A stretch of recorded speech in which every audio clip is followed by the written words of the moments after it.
Bueno, agora que ya estamos todos, vamos a ir entamando. Buenos días. Bueno, llevamos desde ayer falando de discriminación lingüística, conociendo las situaciones de otros territorios. Tuvimos ahora también con el documental pues poniendo cara, ¿no? y afondando un poco en la situación, en el caso concreto de la enseñanza, y ahora queremos seguir haciendo eso, poner cara a la discriminación lingüística que afecta a los falantes de asturiano a un año, ¿no? No hace falta ir muy atrás en el tiempo para conocer de algunos de estos casos, y vamos a hacerlo con 4 personas que me acompañan aquí, que son Marina García, que es estudiante del máster de profesorado de asturiano, Xico Iglesias, que es Xico Iglesias, ahora también a todos los efectos legales. Está con nosotros también Claudia Menéndez, que es presidenta de ADAE, la Asociación de Docentes de Asturiano y Onaviego, y Marta Mori, que es profesora y sindicalista. Quería entamar por ti, Marina, para que nos expliques un poco ¿qué es lo que os pasó a vosotros? Que, bueno, tuvisteis que salir en prensa, ¿no? Porque atopisteis, tuvieron poniéndoslo muy difícil para que en el máster de profesorado de asturiano vos permitieran presentar los trabajos en asturiano, ¿no? Explícanos un poco qué fue lo que pasó. Bueno, lo primero de todo, gracias por convidarme. Y, bueno, la primera vez que alguien me invita a falar, entonces no estoy muy avesa a esto, así que estoy de algo como un flan. Y, bueno, pues sí, yo este año entamé a estudiar, después de hacer filología hispánica, la especialidad del minor de asturiano, en la Universidad de Oviedo, entamé con el máster de formación para el profesorado y, bueno, ya desde los sentamos del curso notamos por parte de la universidad, del equipo docente y demás, una discriminación por el hecho de expresarnos en nuestra lengua. Ya, bueno, el primer día de clase ya la especialidad de asturiano no aparecimos ni en el horario. Y, bueno, pues a partir de ahí entamo, pues si falábamos en clase en asturiano, de algunos profesores decían que recordáramos que la lengua oficial y vehicular del máster era el castellano. Después, si hacíamos un trabajo, una exposición en asturiano, con palabras textuales de la profesora, corríamos el riesgo de que se nos puntuara menos por el hecho de no entenderlo. Una vez que hicimos un examen, estaban todas las follas escritas ahí en grande: este examen ha de realizarse en castellano, lógicamente por nosotros. Y, bueno, pues todo era así hasta que explotó cuando llegónos les notes de una asignatura y, bueno, les que lo hicimos en asturiano no teníamos ninguna nota.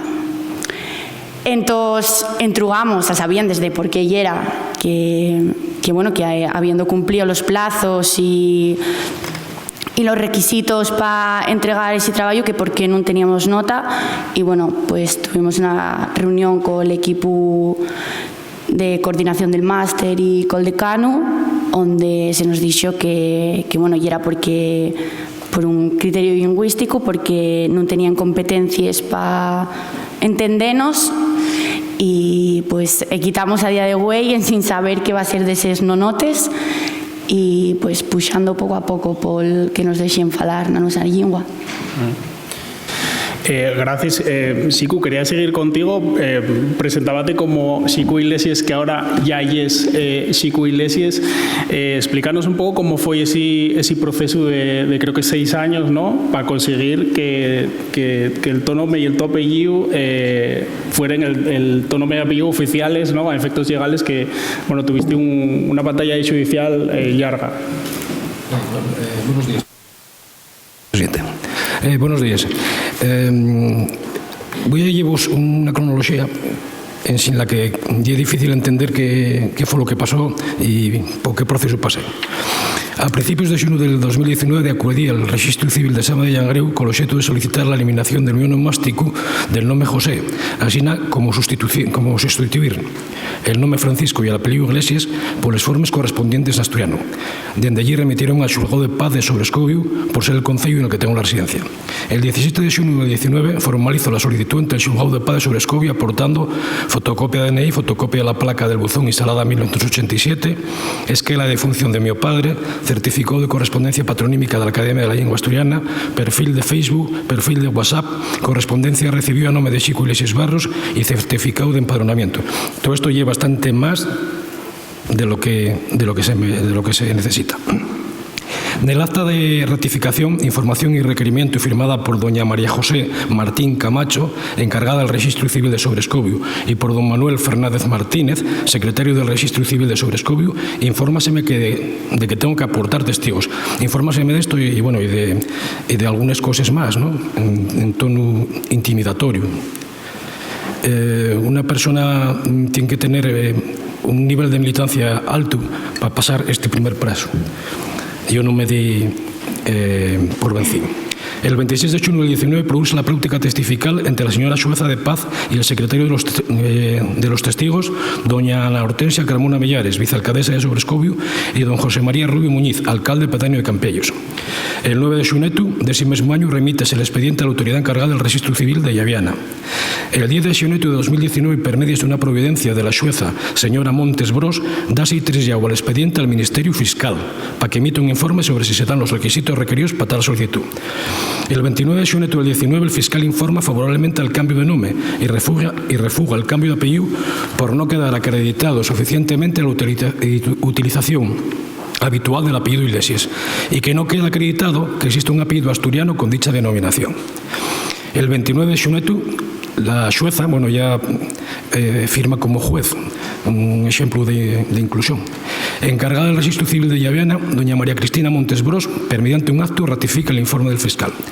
El 26 de agosto de 2019 recurro entre la Dirección General, en este caso Dirección General de los Registros y del Notariado para que reconozca y autorice la mi solicitud de acuerdo con los derechos que consagra la ley vigente, artículos 52, 53 y 54 de la Ley del Registro Civil, donde se indica que el encargado del registro procederá a regularizar ortográficamente los apellidos cuando la forma inscrita en el registro no se adecue a la gramática y fonética de la lengua española correspondiente. En este recurso afirmaba que no era entender que tuviera acreditado en forma el uso del nombre xico y no tuviera el uso del apellido Iglesias. Que el presidente de la Academia de la Lengua Asturiana certificó que el apellido Iglesias corresponde con la forma tradicional Iglesias. Que en publicaciones de la misma Academia y de la Consejería de Cultura del Principado de Asturias aparece Iglesias como la forma correspondiente en asturiano del apellido Iglesias. Que desconociendo la extensión registral del apellido Iglesias, tengo constancia de 10 personas que tienen registrado el apellido Iglesias y aporto fotocopia del DNI de una de ellas. Y que se refuga la mi solicitud en base al artículo 205 del reglamento del registro civil cuando este perceuto refiere a la petición de cambio de nombre y apellidos, pero no a la regularización ortográfica y fonética a la lengua española correspondiente que regulen los artículos mentados de la ley del registro civil. El 2 de octubre del 19, el fiscal, don Alfonso Mora Martínez, opónse a la estimación del recurso de apelación porque el recurrente simplemente trata de sustituir el convencimiento del juez por el suyo propio. Esto fue en el 19. 3 años después, el 23 de Payares del 2022, la directora general de Seguridad Jurídica, doña Sofía Puente Santiago, dicta una resolución en la que se refuga la regularización del nombre. O sea, el nombre habían aceptado y en Madrid rechazáromelo también, porque no se acredita suficientemente el uso del nombre con las escasas pruebas aportadas, todas de la misma naturaleza y cercanas a la fecha de solicitud y algunas creadas por el propio interesado, abriendo la posibilidad a que si en el futuro llegase a contar con pruebas más sólidas que permitan apreciar un uso consolidado en el tiempo del nombre propuesto, podría instar nuevamente el cambio. En cuanto al apellido, refugo la regularización porque solo es posible realizar la corrección gramatical de los apellidos propios de una lengua española que consten incorrectamente inscritos de acuerdo con las directrices ortográficas de dicha lengua, pero no pueden realizarse por dicha vía ni la traducción de un apellido ni la adaptación gráfica a otras lenguas oficiales de apellidos que sean del acervo nacional, como es el caso de Iglesias, que es evidente que no puede ser calificado específicamente de origen asturiano. Esta argumentación, yo por más que mire en toda la legislación, no la topé pregúñao. El 10 de xenero del 2023 formulo oposición a la resolución anterior ante el xulgado de primera instancia de la Pola Llaviana, acompañándome calosa presencia y firma Marcelino Martínez, alcalde de Sobrescobio y presidente de la Mancomunidad del Valle Nalón, Rafael Palacios, portavoz del Grupo Parlamentario de Podemos Asturias na Xunta Xeneral, Pablo Manzano, miembro de la Academia de la Lengua, y Xoan Pandilla de Iniciativa Polo Asturiano. Ese mismo día, Por lo de Madrid tuvo que esperar casi 3 años, pues ese mismo día la xueza doña Elsa Ramón García firmó una providencia en la que se me ordena estar a lo acordado en las resoluciones anteriores. Y digo yo que las resoluciones anteriores, como visteis hasta ahora, ya eran contradictorias. O sea, no sabía a qué resolución me tenía que ordenar. El 17 de marzo presento escrito en el Registro Civil de Pola evidenciando esas contradicciones. El 30 de marzo del 23 la xueza encargada refuga la solicitud. El 13 de aviento del 23, tras cambiar de residencia, la residencia de Llangreu, presento nuevamente la solicitud en el Registro Civil de Sama Llangreu. El 1 de febrero del 24 comparezco en el registro con otros 2 testigos. El 15 de febrero, per mediante un auto, la xueza encargada, doña Ángela López González, refuga la solicitud por no presentar los documentos originales. Lleva fotocopias.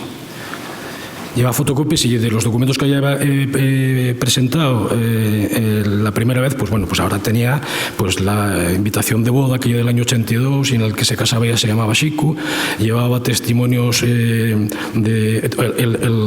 sea, la foto de la orla, llevaba la chapa del buzón, llevaba documentos testificales de personas que decían que yo me llamaba así desde no sé cuánto tiempo, y tuve que llevar los originales, quiere decir, tuve que agarrar una maleta y meter la orla en la maleta, sacar la chapa del buzón y llevarlo.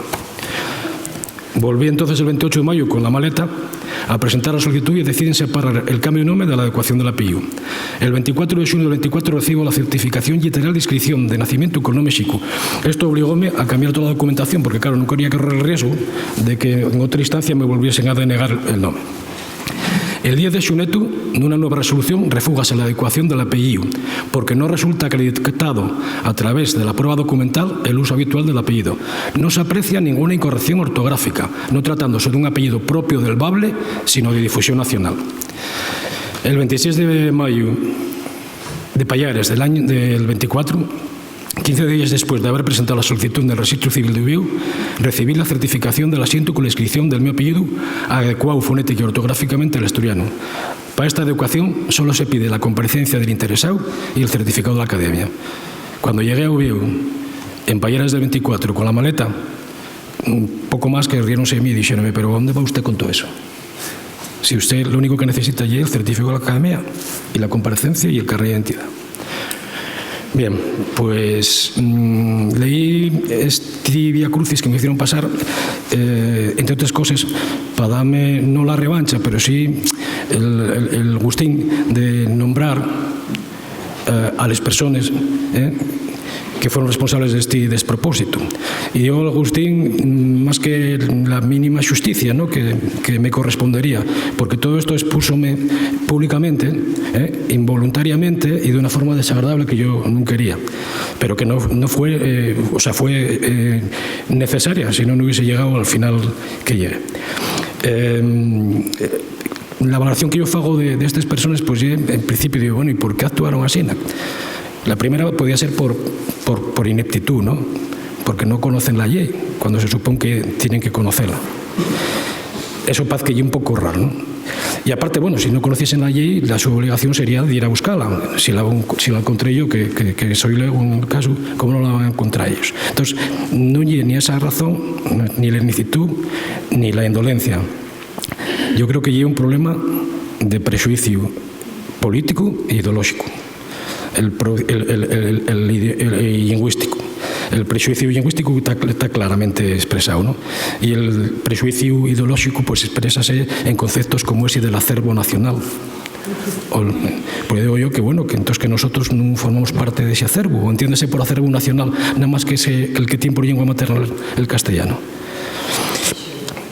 Bueno, pues nada, únicamente para acabar quería darles gracias de una forma muy resumida, porque claro, fueron muchísimas las personas que me suscitaron, me apoyaron en este caso, ¿no? Pero quería empezar dándoles gracias a la Academia de la Lengua Asturiana, Riaño fartucose de firmar certificados, a la Dirección Xeral de Política Lingüística, a la Xunta por la Defensa de la Lengua, por supuesto a Iniciativa por Asturiano y especialmente a Joan Pandiella y a Ignacio Galán, a Rafa Palacios, por supuesto, al xurista Nicolás Bartolomé, que también me asesó en buena parte del proceso, y al Ayuntamiento de Sobrescoyo. Y por supuesto que eso, que a una montonera de personas que de forma verbal, presencial, por escrito, en la prensa, me apoyaron en todo ese proceso. Muchas gracias. Gracias, Xicu.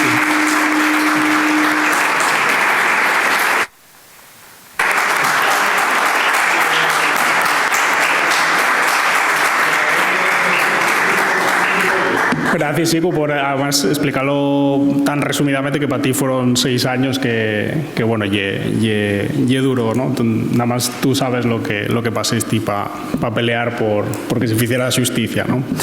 Bueno, vamos a seguir hablando con Claudia y con Marta, que vosotros pertenecéis al ámbito de la enseñanza. Quería entamar contigo, Claudia, para que nos contares un poco, porque vosotros un garrapillo de profesores, ¿no? Hay unos meses echasteis a andar esa asociación de docentes de Asturiano y Onaviego. Explicarnos un poco por qué decidisteis dar ese paso, o sea, por qué entendisteis que ya era necesario dar ese paso y echar a andar la asociación.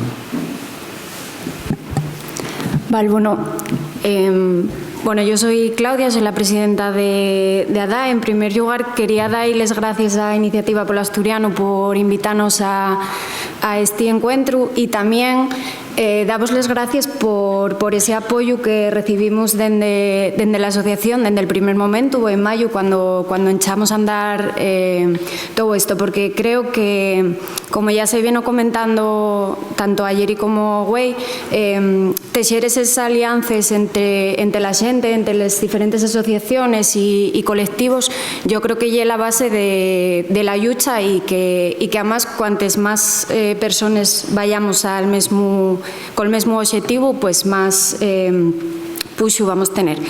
Sí, va un año, más de un año, pues Darío empezó a movilizar un poco a la gente.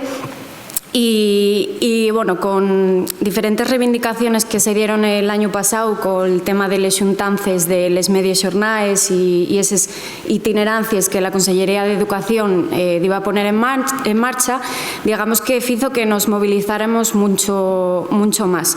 Entonces, bueno, en mayo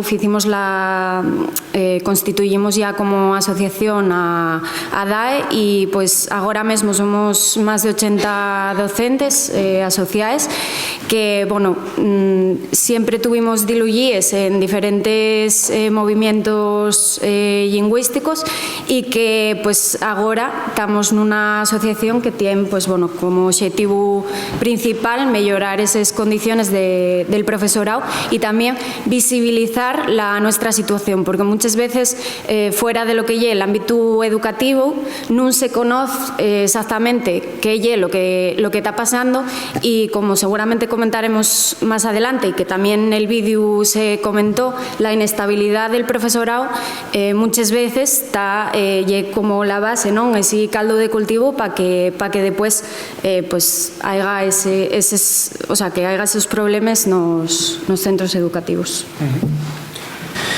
Gracias. Marta, tú conoces muy bien, ¿no?, el ámbito de la enseñanza, porque lleves muchos años trabajando. No sé si nos puedes explicar también un poco cómo afecta en los centros esa precariedad, ¿no?, que hay dentro del profesorado, ¿no?, que afecta al profesorado, pero también al alumnado, ¿no? Afecta a todos un poco. Bueno, Hay distintos problemas, porque mesmamente en los centros donde pon clase un funcionario sigue habiendo muchos problemas con la lengua asturiana. O sea que, bueno, yo creo que podríamos separar lo que son los problemas laborales del profesorado interín, que por supuesto tienen consecuencias pedagógicas, de problemas que son generales. Por ejemplo, en la enseñanza secundaria, una cosa que es bastante común es poner torres al acceso a la asignatura. A mí pasóme más de una vez, pues en un instituto dixéronme que se os escaeció en el sobreponer la casillina dentro de les optatives para escoller asturiano. En otro centro, bueno, el último centro donde tengo la plaza de la que yo llegué, díxome la persona que estaba en la ventanilla facéndoles matrículas: no, neste centro non hai asturiano en bachillerato. Por lo visto decidiólo ella, la persona de secretaría. Bueno, el Departamento de Lengua Castellana metió un escrito y tuvimos una xuntanza con la dirección, y a partir de ahí empezaron a convencerse de que tenían que ofertalo porque ya era obligatorio. Después, na vida diaria non é fácil. puede pasarte, como me pasó a mí va 2 años, que te pongas a escribir un correo electrónico en asturiano dentro de lo que es el ámbito del departamento y que te exixan traducción al castellano.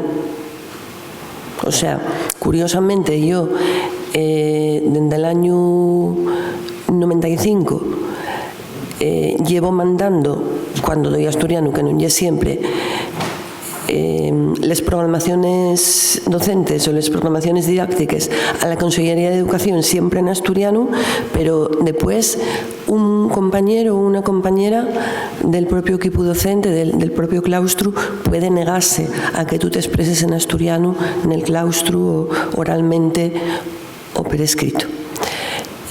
Todo esto que acabo de decir, si ya he pesado para quien tiene la plaza, porque ya he pesado y además oblígate a tener una militancia activa y a estar siempre en la griesca, pues evidentemente ya es mucho peor para el profesorado temporal, que está menos integrado en el centro, muchas veces trátenlos con menos respeto y tienen, bueno, desanímaselos en el sentido de que como no saben si van a repetir en el mismo centro, pues tienen mucho mérito cuando deciden, por ejemplo, entamar un proyecto que no saben si van a poder desarrollar. Bueno, gracias. Ahora que ya más o menos todos tuvisteis la oportunidad de falar, los 4 sois ejemplos, ¿no?, de gente que decidió dar la cara, ¿no?, y pelear, ¿no?, y dar la batalla. Quería preguntarte a ti, Marina, porque claro, vosotros hay unos hermanes, después de ese conflicto que tuvisteis, decidisteis dar un paso que era pues convocar, hacer una concentración, ¿no?, y hacer público esta situación de acoso, ¿no?, que estabais viviendo en la Universidad de Uvieu. No sé cómo fue para vosotros este proceso, porque entiendo que seguramente mucha gente de vuestro entorno, ¿no?, pues diría, ¿para qué te vas a meter en este xareu, no revuelvas, que puede tener consecuencias para ti? Entiendo que también la exposición pública después seguramente también tuvo sus consecuencias, ¿no?, para bien y para mal. No sé cómo viviste tú todo este proceso. A ver, nosotros sí que tuvimos suerte de que en el grupo del máster, todos los compañeros, pues hicimos mucha piña, entonces teníamos muy claro que esto teníamos que llevarlo a los medios y que era algo para denunciar, entonces sí que entre nosotros tejímos una buena red de sofitu y entonces eso hizo que nos sintiéramos siempre arropaes. Pero bueno, sí que psicológicamente ya era algo fuerte para nos, porque bueno, pues tú estás estudiando de algo que pues, te apasiona, ¿no?, podríamos decir. La lengua y era nuestra realidad, la nuestra vida, nuestra forma de concebir el mundo. Estamos estudiando de algo para poner clase en un futuro, para poder caltener esa lengua entre generaciones y, bueno, si ya está mal la situación, pues saber que estamos estudiando de algo y no nos están dejando expresarnos nuestra herramienta, pues ye duro psicológicamente y además, bueno, pues a ver, somos moces, tenemos más cosas y ye duro y sobremanera pues esa exposición en las redes sociales. Sí que tuvimos muchísimo apoyo por muchísima gente, mucho sofitu, pero también hay otra fola de gente que pues, no tiene ningún tipo de respeto ni por nosotros, ni por la lengua, ni por Asturias y para los asturianos y asturianos. Y bueno, ayer de algunos comentarios sí que era difícil, ¿no? O sea, yo, bueno, fui la que di la cara, por así decirlo, siempre rodeada de todos mis compañeros. Y bueno, pues tuve algunos comentarios que, pues a ver, a mí no me presta ayer y a nadie de mi círculo y presta ayer sobre mí, pero bueno, ya lo que hay. Xico, tú también fue un proceso muy largo, ya hiciste referencia a muchos de los expresores, ¿no?, que también, como decía Marina, pues tuviste acompañado, non tuviste solo un ese proceso, pero claro, como afronta un ciudadano normal, ¿no? de la calle, claro, todo este proceso, una batalla en la que pues, seguramente te falten recursos que claro, son 6 años, ¿no? Que tú tuviste que estar costeándote, entiendo, ¿no? Todo ese proceso y eso, explícanos un poco cómo fue eso y qué sofitos recibiste, ¿no? Bien, como os decía antes, quiero decir, el primer sofito que tuve fue la mi militancia lingüística. Yo llevo más de 40 años pues en este mundo de la reivindicación del asturiano y eso fue lo que me echó adelante. Después sí que hubo mucha gente que me apoyó, de la que estoy muy orgulloso y muy agradecido. Pero lo que sí quiero dejar bien claro es la vulnerabilidad en la que está un ciudadano cualquiera, porque si esto que me pasó a mí y pasa a alguien que no tiene este nivel de compromiso, pues da media vuelta y marcha para casa. Porque el primer día ya me amenazaron con todos los males del mundo, diciendo que si sabía dónde me estaba metiendo, diciéndome que el bable que no era una lengua, que era un dialecto. O sea, pasas por un proceso que dices tú, bueno, la mi hermana trabaja en un xogao y contábame hace unos cuantos años que fue un rapaz,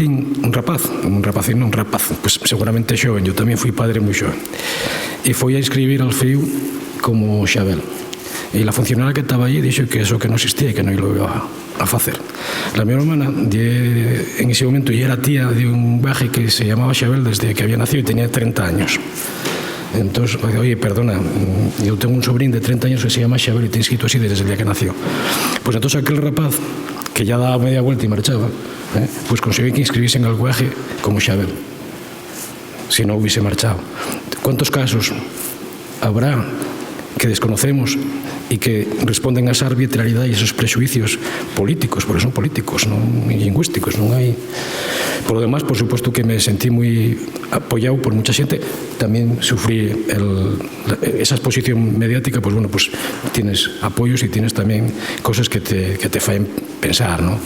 O sea, pues a mí llegaron a decir eso, a alguien que era un prexubilado, que estaba ocioso, no tenía nada que hacer, otros que si era sindicalista. Entonces, claro, ya se explicaba todo, ya estábamos ahí en el chiringuito y estas cosas, ¿no? Y eso no, bueno, pues, bueno, no le das demasiada importancia, pero sí importante la exposición incluso en el sentido positivo, ¿no? Porque vos tengo que andar yo para la falguera y que la gente diga, coño, viste en la tele, coño, saliste en el periódico y tiene que estar explicando a todo el mundo de algo que, bueno, que hay un derecho y que se solventa en 15 días. Pues no sé si te contesté, pero... De sobra, la verdad que ya además hiciste una buena exposición antes y claro, y un proceso complicado, ¿no? Y también lo que comentaba antes Marina, ¿no? Yo creo que al final todos los que estamos en este mundo sabemos muy bien después las consecuencias que tienen muchas veces, ¿no? Defender, en este caso, el asturiano, ¿no? Sobremanera ahora con las redes sociales que, bueno, todos sabemos lo que hay, ¿no? Que hay cosas muy buenas, pero después tienen también un trasfondo ahí muy oscuro. Claudia, quería volver contigo un poco, por si estabas contándonos un poco por qué nació ADAE. Explícanos, claro, qué consecuencias tiene para el alumnado, ¿no? La situación del profesorado, ¿no? Que es muy itinerante en los centros, que tienen una situación muy grande de precariedad y no sé si también puedes decirnos qué se puede hacer, porque muchas veces, por ejemplo, ni siquiera se garantiza, ¿no? Lo vimos en el documental también, la oferta de la asignatura. No sé cómo pueden actuar las administraciones ahí. Sí, pues a ver, un poco, digamos que la discriminación que sufre el alumnado de asturiano, por una parte, lo que comentaban antes Marta, ¿no? que primero llegar a esa asignatura, conseguir cursar esa asignatura. Sí que es verdad que en primaria es bastante más complicado que haya esos torres, pero también pasa por un poco lo que comentaba en el documental, ¿no? De que veíase muy claro cuando los equipos directivos están por y cuando están precisamente ya no, bueno, un poco de perfil, sino a las contra, ¿no? Eso por una parte. Y después, una vez que ya el alumnado está matriculado, pues, bueno, por ejemplo, ahora mismo en educación infantil, pues tenemos niños y niñas que sí que tienen la oportunidad de cursar educación infantil en unos centros, pero hay otros centros en los que no es posible eso. Y es decir, las familias pueden en un centro escollelo y en otros no. Entendemos que para el próximo curso va a ser así en todos los centros, que va a poder haber esa oportunidad, pero bueno, todavía estamos en sin datos sobre ello. Después, en primaria, contra lo que compite, digamos, y con cultura asturiana. La alumnado de primaria muchas veces en los centros lo que fan es agrupar a alumnado. Entonces, bueno, danse casos como, por ejemplo, bueno, una denuncia que hicimos va poco de 29, 28 guajes en clase, en tanto que en cultura están pues 12, 11 o los que sobren, ¿no? No 3 asignaturas no se xunten, pero sin embargo en asturiano sí que se fai. Y después, si pasamos a secundaria, lo que comentaban también en antes, ¿no? que no debería de ser esa optatividad, sino la voluntariedad. Es decir, la ley de uso dice que no puede ser una discriminación para el alumnado escoger asturiano. Sin embargo, el alumnado que escoge en secundaria y en bachillerato el asturiano está viéndose discriminado porque no puede escoger aprender una segunda lengua extranjera. Y bueno, después, claro, obviamente todo el tema de falta de profesorado. Ahora mismo tenemos la bolsa de secundaria agotada. Llevamos más de un mes que dimos aviso, tanto a las organizaciones sindicales como a la Consellería, y no saquen bolsa de secundaria. ¿Qué vamos a ver dentro de pocas semanas? Pues que ya no haya profesorado en los centros para asumir esa enseñanza. ¿Qué impacto tiene eso en las familias? El año que entra no van a ir asturiano porque no pueden estar un mes, 2 meses o hasta 3 meses en sin profesorado de lengua asturiana.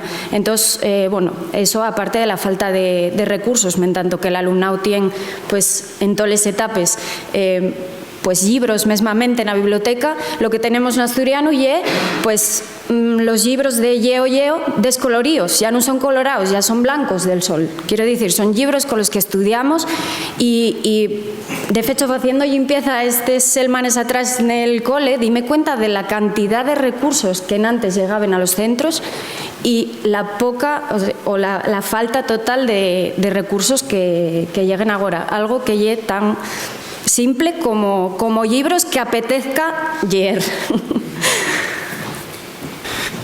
Marta, bueno, ya dio muchas pistes, Claudia. Yo, eso, no sé qué soluciones ves que se pueden aportar, qué pueden hacer las administraciones públicas en este caso, entendiendo en un contexto también ahora que no hay oficialidad, ¿no? Que entiendo que sería un mecanismo que sería... Tienen que hacer el su traballo. Quiero decir, como é posible que un equipo directivo non... O sea, imprima un sobre mal donde falta la casilla de asturiano sin consecuencias de ningún tipo. Yo en aquella ocasión denunciélo y lo que hicieron fue mandar al inspector de lengua asturiana que nos hizo una inspección de las programaciones a la otra moza que daba lengua y a mí, que, vamos, miráronnosles con lupa. Por lo visto teníamos la culpa nosotros. O sea, la solución que dio la administración es para hacer una inspección al profesorado, non al equipo directivo. Hai unha impunidade, non pasa nada. Por que nos centros educativos privados en Asturias non hai asturiano? Por que en muchos concertados está incorporándose lentamente y muchas veces en secundaria non lo hai? ¿Qué está haciendo el gobierno con eso? ¿Qué está haciendo la Consellería de Educación? Porque muchas veces impúlsense medidas. Sí, está muy bien que se faiga el programa bilingüe del que tuvimos falando, interesantísimo, pero muchas veces también da la impresión de que son medidas que permiten a la Consellería dar la impresión de que se está avanzando mucho cuando realmente hay muchísimas lagunas y hay sobre todo una falta de continuidad total en las políticas lingüísticas educativas. Apruebas ese programa, 2 años después suspéndense. Permítese a más de 50 centros en la época en que estaba Xenera Alonso de consellero, que vimos antes en el documental, había más de 50 centros que paso ente paso, sin preguntar, fueron insertando el asturiano en educación infantil, y de repente cuando llega la LOMLOE y hay que hacer un currículum nuevo de educación infantil, quítase ellos ese permiso y no meten los contenidos de asturiano en el currículum de educación infantil. Aunque la FSA lleve a las elecciones la oficialidad en el programa, personal y ordenación académica no son consecuentes con ese postulado. Yo creo que en Asturias hay mucha resistencia interna dentro de las consellerías y dentro de los centros educativos. Hay mucha gente que aprovecha todas las maniobras posibles para otorgar el avance de la normalización del asturiano, y la administración nunca castiga esos comportamientos.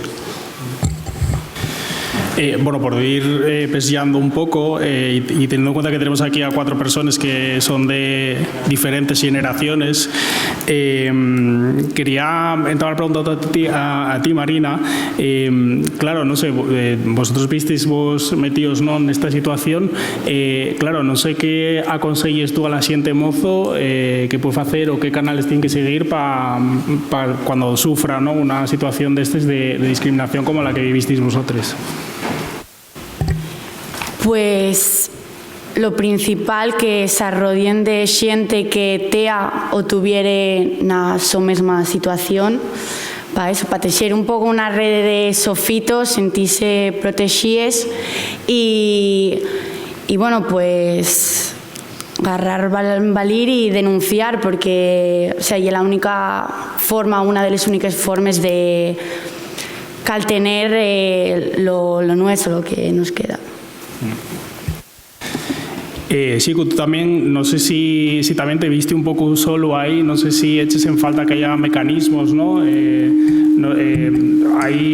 un tiempo, bueno, nosotros presentemos ahora el buzón del asturiano, ¿no?, que llegue un poco para canalizar todas esas denuncias que lleguen. En su momento anuncióse también de algo así por parte de la consellería, pero no sé si falten sitios a los que ir a buscar Sofitu, ¿no?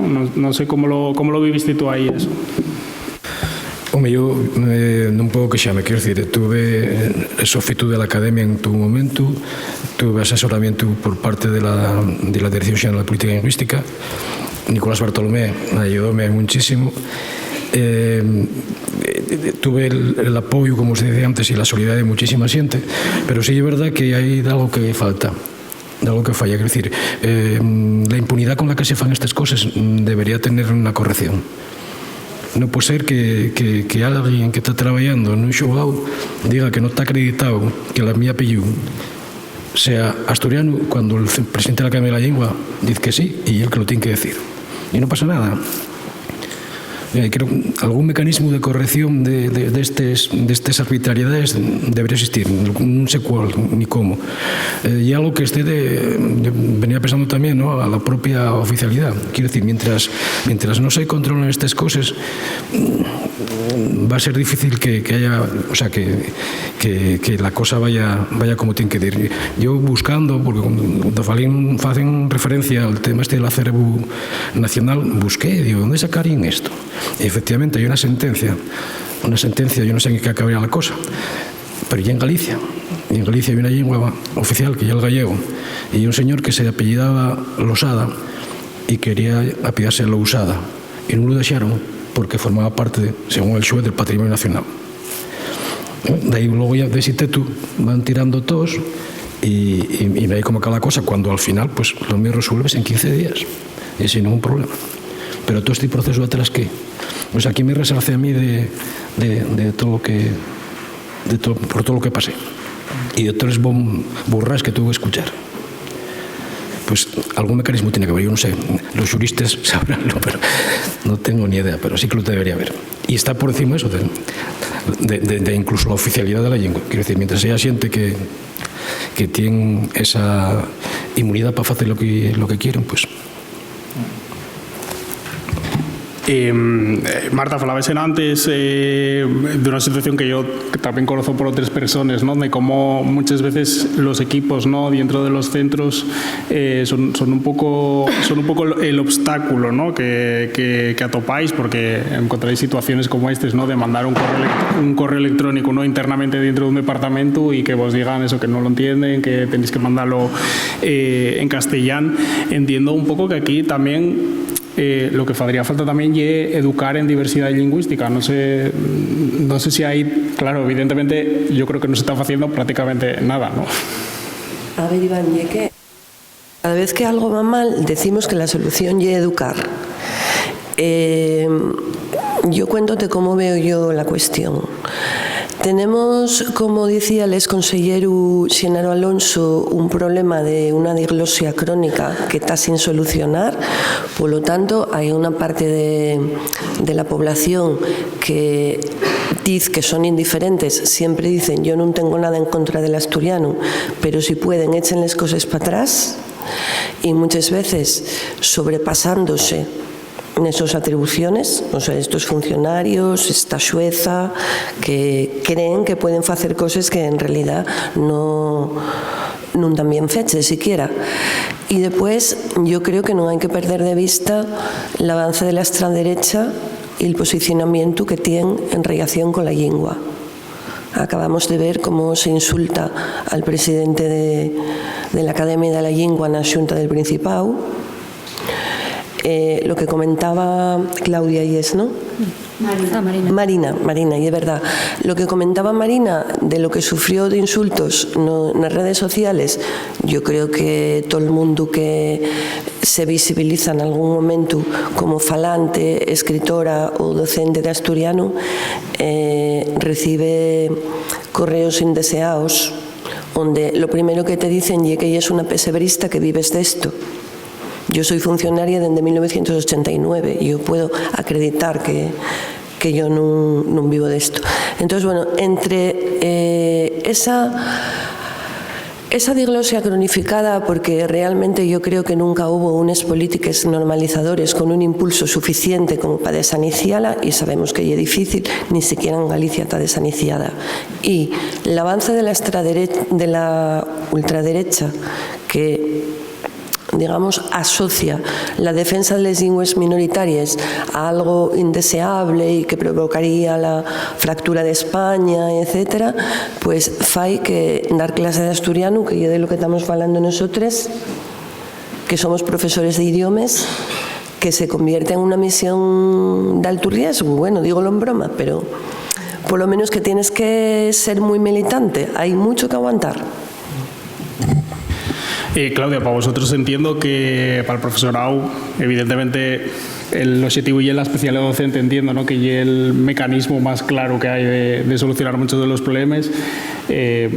¿Cómo de importante lleva para vosotros? Sí, bueno, la verdad que efectivamente la especialidad yo creo que es una de, por lo menos el único mecanismo que conocemos para intentar a mejorar un poco la situación laboral del profesorado. Sabemos que que puede hacerse en sin oficialidad, solo hace falta pues la voluntad del Ministerio de Educación para modificar los reales decretos y que eso también permitiera, pues en el caso de, por ejemplo, Aragón, pues meter también que las personas que están ahí poniendo clases de aragonés también pudieran optar a esos plazos y también ser funcionariado de carrera. Pero también un poco creo que, como comentaba Marta, no es eso solo lo necesario. El hecho de que seamos más estables o no en ese sentido no va a quitar pues otro tipo de cosas a las que nos vemos expuestos y que, como comentaba también Xicu, pues que al final tenemos que estar aguantando cosas que yo pienso que no tendríamos que estar aguantando. En el caso del profesorado, por ejemplo, yo el año pasado tuve que aguantar que un director de un centro dijérame que no iba a hacer la campaña de matriculación y que si lo hacía iba a dimitir. que él naciera en Euskadi y que ya sabía cómo acababan estas cosas. Cuando intentamos hacer la asociación, cuando me llamaron para decirme que los estatutos teníamos que presentarlos para conseguir el NIF, teníamos que presentarlos en castellano, porque el asturiano no era una lengua oficial, bueno, yo dije que sí que podíamos y tal, pues la señora empezó a decirme, ya estáis empezando como los catalanes, ya sabemos cómo acaben estas cosas, ¿no? Entonces, ¿cómo puede ser que la propia administración sea la que, o sea, ya no llegue la xente de a pie de calle, llegue la xente de la propia administración que está, bueno, haciendo este tipo de comentarios que no tienen ningún, que no tendrían que ser y que aparte lo faen, pues eso, con total impunidad. Como puedo decir yo a un director que tiene que poner Montiana, como ya en la realidad CP Montiana, cuando después nes llistes sal CP Montiana, localidad Monteana, la propia administración es la quien cumple la ley. Entonces, ¿con qué cara, no? Vamos a decir nos centros, oye, normalizáis esto, cuando ya la propia administración la que tenía que, aparte de exigirlo, dar un poco de ejemplo con ello. ¿Puedo añadir una cosa? Sí, sí. Sí, a ver, yo a nivel sindical, y seguro que estáis viéndolo vos ahora, lo que siempre observé es que no quieren saber nada de las cosas pequeñas. O sea, los conselleros y conselleres o las direcciones generales están dispuestos a reunirse contigo para hablar de grandes intenciones y grandes proyectos, pero siempre que vas denunciando situaciones concretas con nombres y apellidos, places maldades, todo este tipo de cuestiones, la reacción es cero. O sea, son sabedores de que hay un posicionamiento ideológico por parte de la gente, del público, tanto dentro como fuera de la administración, y ese paso, ese riesgo, no lo quieren dar. Por lo tanto, yo creo que también habría que pedir un grado de coherencia muchísimo mayor a los representantes políticos y a los gestores en ese sentido. Bueno, tenemos un par de minutinos, creo, para si alguien quiere hacer alguna entruga o algún comentario, si alguien quiere decir algo. Si no, pues agradecemos a los cuatro que tuvierais aquí contándoles vuestras experiencias, ¿no?, en los distintos ámbitos y nada, muchas gracias a todos.